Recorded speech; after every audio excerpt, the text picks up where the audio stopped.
आप संविधान सभा की, क्योंकि आज तो सब कुछ डिजिटल हो गया है, आपका विश्वविद्यालय दिल्ली में है, सारे रिसोर्सेज हैं, कभी पार्लियामेंट की उन डिबेट्स को जाके देखिए, वो जो डिबेट्स अवेलेबल हैं उनको देखिए।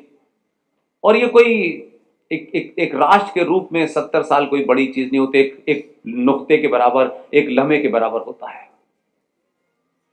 उस वक्त भी संविधान सभा के अंदर जब बहस हो रही थी, अयंगर साहब, नेहरू जी, पटेल साहब, अंबेडकर जी, ये सब उस डिबेट में शामिल थे। ये 4 नाम मैंने इसलिए लिए हैं, इनकी चर्चा बहुत होती है।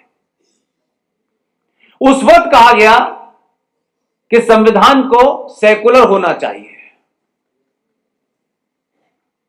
तब उस डिबेट में अयंगर साहब ने भी विरोध किया, नेहरू ने भी विरोध किया, पटेल ने भी विरोध किया, अंबेडकर ने भी विरोध किया। इसलिए हमारे लिए वो महान है, वही ब्राह्मण है, वही ज्ञानी है जिसने समय पे तथ्यों के साथ पूरी बात रखी है। अंबेडकर ने अपने उस स्पीच में कहा कि भारत के संविधान में शब्द सेकुलर नहीं लाया जाना चाहिए, क्योंकि शब्द सेकुलर यूरोप की कल्पना है। यूरोप के अंदर जो किंग होता था वो ज्यादातर मामलों में चर्च से डायरेक्शन लेता था। तब जहां वो लोग पैदा दूसरे हुए और उन्होंने जो चर्च में जिनका विश्वास नहीं था, तो उन्होंने ये मांग उठाई कि राजा जो है सेकुलर होना चाहिए, क्योंकि राजा जो दूसरे ईसाई मजहब से मानने वाले लोग हैं उनके साथ न्याय नहीं कर सकता। तब वो मूवमेंट चला और फिर ये कहा गया कि राजा का कोई, देखिए मेरी पहली बात को बताने के बाद दिया, राजा का कोई मजहब नहीं होता। जिस दिन राजा का धर्म नहीं होगा तो अनार्की फैल जाएगी, राजा अपना कर्तव्य नहीं करेगा। मैंने वही बात कह रहा हूं। तब ये यूरोप में आया, और यहां क्योंकि यूरोपियन से नेहरू जी की काफी नजदीकी थी, वो तो सबको पता ही है, तो उस वक्त बहस हुई, बात खत्म हो गई। तो अंबेडकर का जो तर्क है मैं उसको रखना चाहता हूं। अंबेडकर ने कहा कि भारत अनादिकाल से भारत भूमि पर अनेक पंथ आए, मानने वाले आए, उनकी पूजा पद्धति अलग थी, उनका अपना मंदिर अलग था, लेकिन एक घटना नहीं मिलती कि भारत की धरती पर किसी को इसलिए मारा गया हो कि उसका पंथ अलग है, उसकी पूजा पद्धति अलग है। इसलिए भारत भूमि में यहां के सनातनियों की नसों में और मिट्टी में जो सेकुलरिज्म है उसको किताब में लिख करके छोटा मत कीजिए।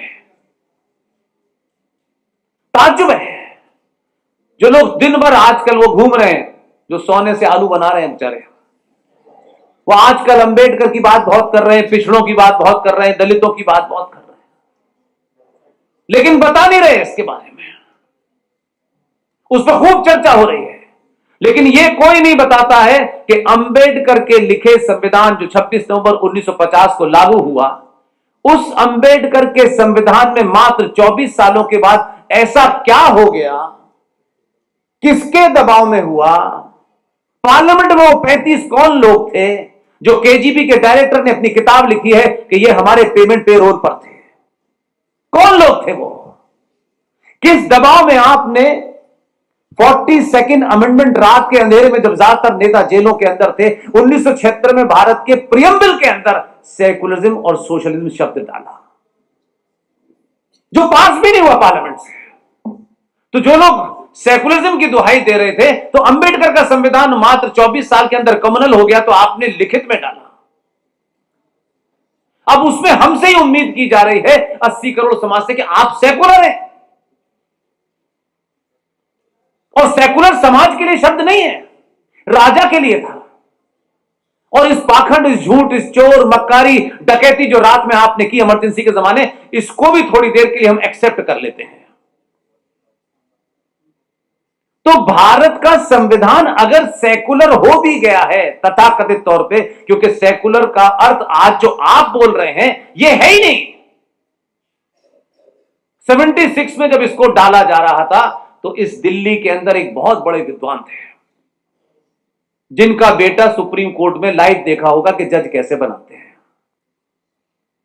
बहुत ज्ञानी आदमी थे वो। शुरू का दौर था जब जर्नलिज्म शुरू करते थे, तो शुरू के दौर में जो कब रिपोर्टर होता है उसको भगाते रहते हैं। तो ऐसे ही किसी प्रेस कॉन्फ्रेंस में उनसे मिला मैं, वो अब नहीं है। उनको इंदिरा गांधी ने यह काम सौंपा कि इस धर्मनिरपेक्ष सेकुलर शब्द का हिंदी रूपांतर करें, और ये वो करके गए हैं। लेकिन संविधान में जो लिखा है उसकी चर्चा नहीं है। जो शब्द है एक नया शब्द, क्योंकि वो नैरेटिव कौन बनाता था?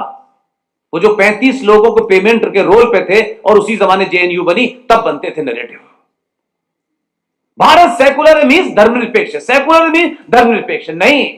भारत के ओरिजिनल संविधान में जब ये 76 में ये जोड़ा तो उसमें हिंदी में लिखा गया पंथ निरपेक्ष।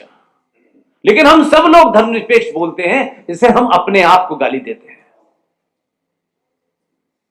और अगर ये सेकुलर हो भी गया थोड़ी देर के लिए, मान लीजिए कि भाई सेकुलर हो गया, इनके हिसाब से ही हो गया, तो मेरा प्रश्न यह है, सेकुलर भारत में संविधान के हिसाब से सब बराबर है, किसी के साथ डिस्क्रिमिनेशन नहीं होगा, ना कलर पे, ना कास्ट पे, ना रिलीजन पे, नहीं होगा। हमने मान लिया थोड़ी देर के, ये जघन्य अपराध हुआ लेकिन इसको हमने थोड़ी देर के लिए मान लिया, और उसके बाद भी अगर आपकी चुप्पी है तो फिर वो वहीं लौट के आता हूं कि आप बोलोगे कब, चिल्लाओगे कब? अपनी बात तो कहो। आज इस सोशल मीडिया के माध्यम से अगर आपकी बात में तर्क और तथ्य होगा तो दुनिया आपके साथ खड़ी हो जाएगी। मनीष कश्यप जी हमारे बीच तक यहां पहुंचे। मनीष कश्यप को मनीष कश्यप जानते हैं, ये किसके कारण से जानते हैं? क्या इनको टेलीविजन पे आते हैं क्या? ये इन्होंने अपना एक रास्ता चुना, अपनी बात कहते हैं, तथ्यों पे कहते हैं, इनका एक अंदाज है। उस जो मीडिया है, सोशल मीडिया, उसके कारण ये देश विदेश तक पहुंच गए। आपको किसने रोका है सच बोलने के लिए? यह सवाल आपसे उठना चाहिए था, क्योंकि आप ही सबसे बड़े विक्टिम हैं इसके, कोई और नहीं है। सेकुलर शब्द आने के बाद अगर स्टेट का रिलीजन तय नहीं है, क्योंकि सेकुलरिज्म के अंदर स्टेट का रिलीजन तय नहीं है, पाकिस्तान का है, दुनिया के हर देश का एक रिलीजन तय है जो स्टेट का रिलीजन है। ये क्रिश्चियन स्टेट है, ये इस्लामिक स्टेट है। 45 से 50 देश इस दुनिया में इस्लाम के नाम पे चल रहे हैं, उनका रिलीजन है, स्टेट का रिलीजन पता है। सऊदी अरब का रिलीजन पता है, स्टेट रिलीजन ये है। जब स्टेट का कोई रिलीजन है तब तो यह तय होना चाहिए कि उस स्टेट में उस मजहब के जो दूसरे पंथ के लोग हैं, जो उस मजहब में विश्वास नहीं रखते, जो स्टेट का है, तो उनको कैसे सिक्योरिटी दी जाए, कैसे वो अपने मजहब की परंपराओं को, आस्थाओं को, निष्ठाओं को पूरा कर सके। उसके लिए कोई विशेष प्रावधान करना पड़ेगा, क्योंकि स्टेट का रिलीजन तय है। आई एम राइट और रॉन्ग?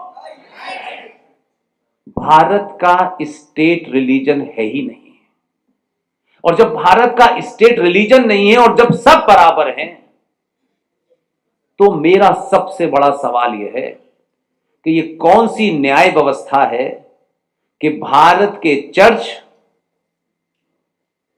गुरुद्वारों से, चर्चों से, मजारों से उस पे चढ़ने वाला चढ़ावा सरकार नहीं लेती, लेकिन सनातनी हिंदुओं के टोटल देश में जो मंदिर हैं उसकी कुल मिलाकर के 2.5 लाख करोड़ से लेके 2.25 लाख करोड़ सालाना जो मेरी आस्थाओं का, मेरी मां, बहन, बेटी, दादा, नानी सब जो मंदिरों पे जाते हैं, कम से कम 2.25 लाख करोड़ रुपया सालाना जो पैसा चढ़ता है, वो सरकार कैसे ले लेती है और कहती है कि हम सेकुलर हैं। अगर सब बराबर हैं तो मेरे मंदिरों का 2.25 लाख करोड़ रुपया सालाना कैसे लेती है सरकार? मेरे मंदिरों को ही सरकार के नियंत्रण में क्यों है? फिर कोई चर्च, कोई मस्जिद क्यों नहीं है? और अगर देश सेकुलर है और सब बराबर है, सबको बराबर का मौका मिल रहा है, तो फिर इस देश में माइनॉरिटी मिनिस्ट्री क्यों है?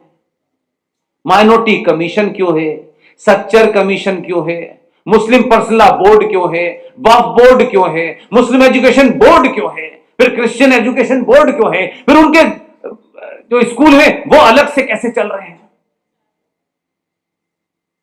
गुरुकुल खोलेंगे तो नहीं देंगे आप। तो इस देश में तय करके सनातनी हिंदुओं को तथाकथित सरकारों ने 8वें दर्जे का नागरिक बनाया है।